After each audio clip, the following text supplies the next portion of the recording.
RAM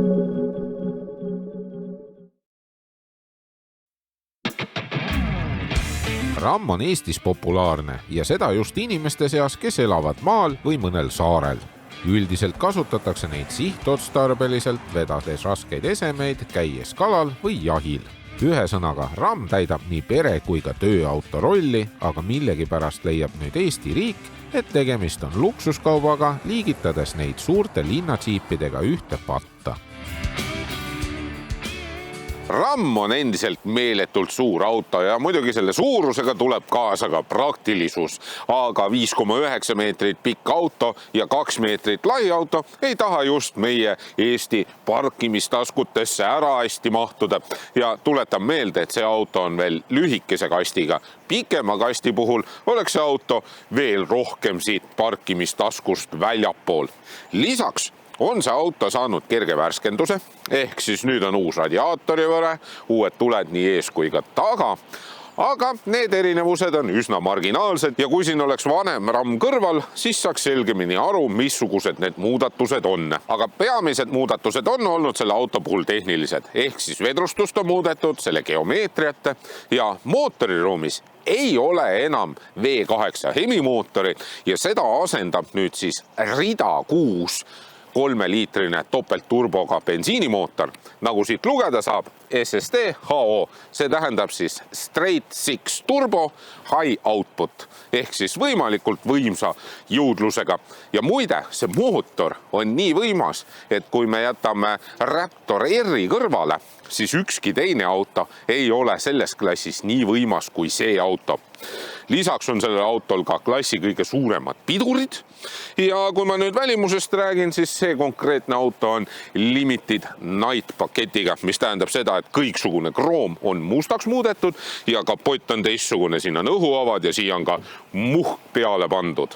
Varustustest veel rääkides, siis sellele autole on nüüd uue varustusena tungsten ja tungsten on siis kõige luksuslikum ja sellisel puhul tehnika jääb samaks, aga lihtsalt auto sisemus on veel edevam. Kui kast on 1,7 meetri pikkune, siis on võimalik siia külje peale saada RAM-bokse. Ehk siis need on sellised mõnusad laekad, kuhu sisse sa saad üht-teist panna ja teisel pool on ka see täpselt samamoodi olemas. Kui neid bokse enam ei ole, siis on võimalik saada kastiga 1,9 meetri pikkusena. Uue asjana on võimalik saada seda tagaluuki elektriajamiga, aga seda siis, kui tegemist on tavalise luugiga. Sellise multifunktsionaalse luugi puhul kahjuks elektriajamit ei saa. Ja mida tähendab multifunktsionaalne luuk? Seda saad avada kõigepealt niimoodi ja siis on võimalik seda avada niimoodi. Ja tegelikult on see üks väga funktsionaalne lahendus. Ehk siis mul on vaja pikemaid laudu vedada, ma saan need siit vahelt välja jätta, panen selle poolse luugi kinni. Hästi mugav, mõnus. Tagatipuks on sellel autol olemas ka siin lisaaste, et sa saaksid siia kasti ilusti ligi. Kandevõime sellel autol on 810 kilogrammi, mis on tegelikult kastikate seas üsna kõrge number.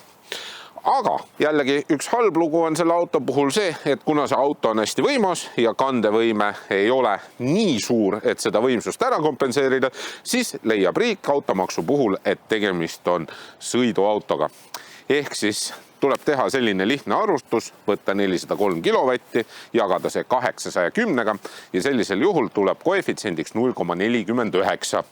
Ja see ületab lubatud 0,20, ehk siis kui sellel autol oleks koefitsient 0,20 või väiksem, käsitletakse seda autot kui tarbesõidukit. Ja nüüd mootorsõiduki maksust ka. Esmane registreerimine sellele autole maksab 11 465 eurot ja aastamaks on 1276 eurot. Ja haagise veovõime sellel autol on 3500 kilogrammi, mis tähendab seda, et see on üks vähestest autodest, mis tänapäeval järgi jäänud, millega saad rasket haagist vedada. Siin on võimsaim 3-liitrine topeltturboga rida 6 bensiinimootor, mis arendab 403 kilovatti ja 706 newtonmeetrit. Käigukastiks on klassikaline 8-käiguline automaatkast ja veoskeemiks tagavedu koos lülitatava nelikveoga, aeglustiga ja automaatrežiimiga. Kui mudeli värskenduse eelne RAM sõitis juba hästi, siis nüüd sõidab RAM isegi veel paremini. Ja seda peamiselt tänu uuele bensiinimootorile, kuna see 3-liitrine topeltturboga ridakuus on tegelikult väga võimas ja samas hästi selline sujuv. Juba madalatel pööretel on tegelikult korralik selline jõud taga olemas ja mõelge ise, 2,7 tonni kaalu selline suur kolakas kultuurimaja ja see kiirendab 0-96-ni 4,4 sekundiga. See teeb 0-100-ni umbes selline 4,6-4,7 sekundit. Ja rasked elektriautod suudavad ka sõita nii kiiresti 0-100-ni või isegi kiiremini, aga sisepõlemismootori kohta ja eriti just kastika kohta on see muljet avaldav number. Tänu sellele, et see auto on õhkvedrustusega, mis on selles klassis unikaalne, ehk siis kõigil 4 rattal on oma õhkpadi, sõidab see auto hästi mugavalt ja kurvilisel teel on üllatavalt hästi see auto maa küljes kinni.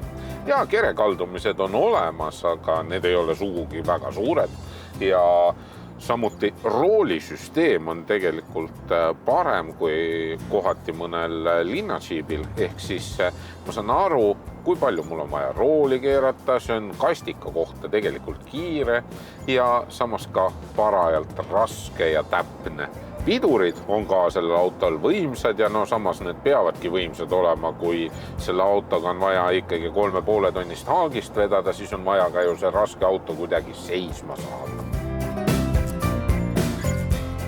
Tagaistmel on väga palju ruumi ja siia tagumisele istmele mahuvad ka 3 täiskasvanut ära ja lisaks on sellel autol ka siin tagumisele istmel 3 Isofix kinnitust ja tegelikult 3 Isofix kinnitust tänapäeval enam suuremates autodes väga tihti ei kohta, eriti just Euroopa autode puhul. Materjalid viisakad, visuaalselt korralikud, jah, uksepolstrid altpoolt on natukene plastikust, aga samas visuaalselt jällegi ilusad.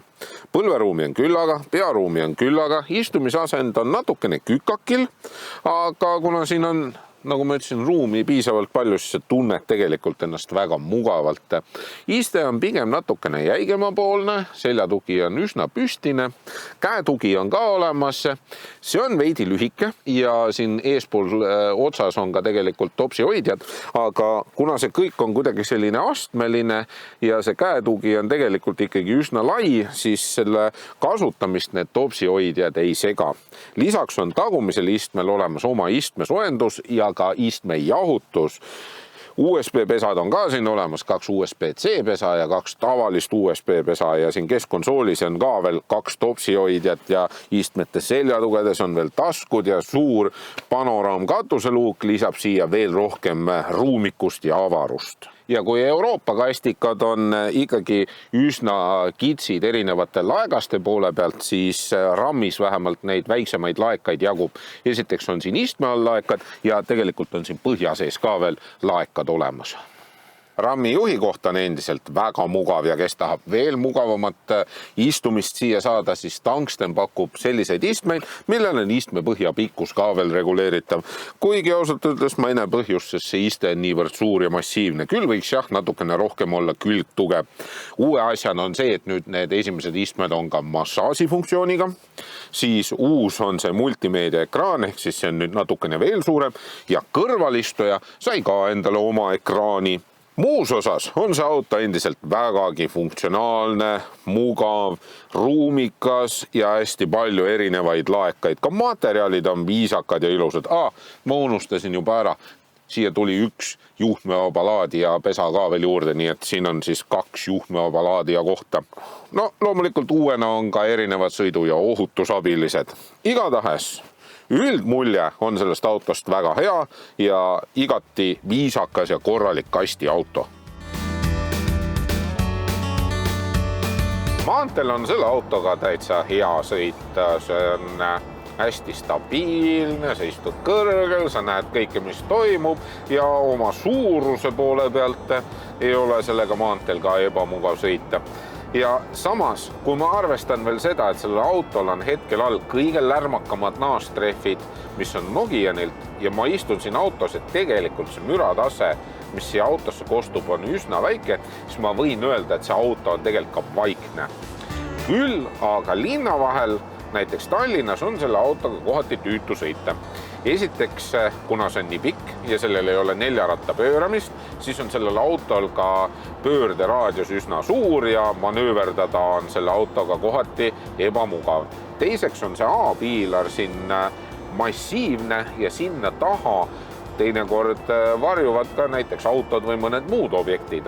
Ja loomulikult ka parkimistaskud on kohati selle auto jaoks pisut liiga väikesed. Aga samas, kui ma lähen selle autoga maale sõitma või ma sõidan sellega näiteks kuskil saare peal ja ma vean selle autoga mingit rasket haagist, ma võin öelda, et seda on väga mugav teha ja just selle jaoks see auto on ka mõeldud. Keskmiseks kütusekuluks ütleb tootja 14,8 liitrit 100 VLTP järgi.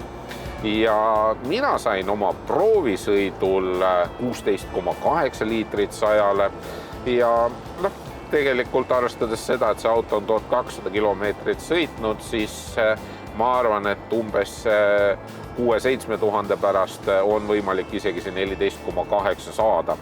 Ja muidugi selle uue turbobensiinimootori puhul on ka selline asi, et kui sa ikkagi oled raske parema jalaga, siis sa pead arvestama, et see mootor on üsna jänune ja nihukene 20 liitrit 100 või isegi rohkem saavutada pole isegi mingisugune probleem.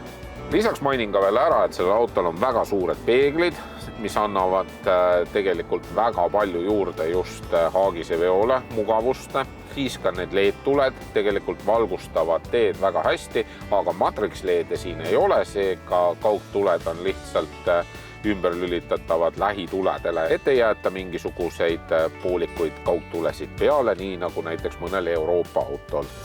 Juurde on tulnud ka siia erinevaid sõidu- ja ohutusabilisi ja RAM ütleb, et sellel autol on nüüd olemas ka niinimetatud käedvabas õidurežiim. Ehk siis saad aktiivse sõiduabilise käima lülitada, võtad käed rooli pealt ära ja see auto suudab ilusti joonte vahel sõita niimoodi, et see ei vingerda. Sellise proovisõidu RAM-i hinnaks on 107 000 eurot ja ma saan siia võrdlusesse tuua enam-vähem võrdväärse varustusega Ford F-150 ja see maksab ka põhimõtteliselt sama palju.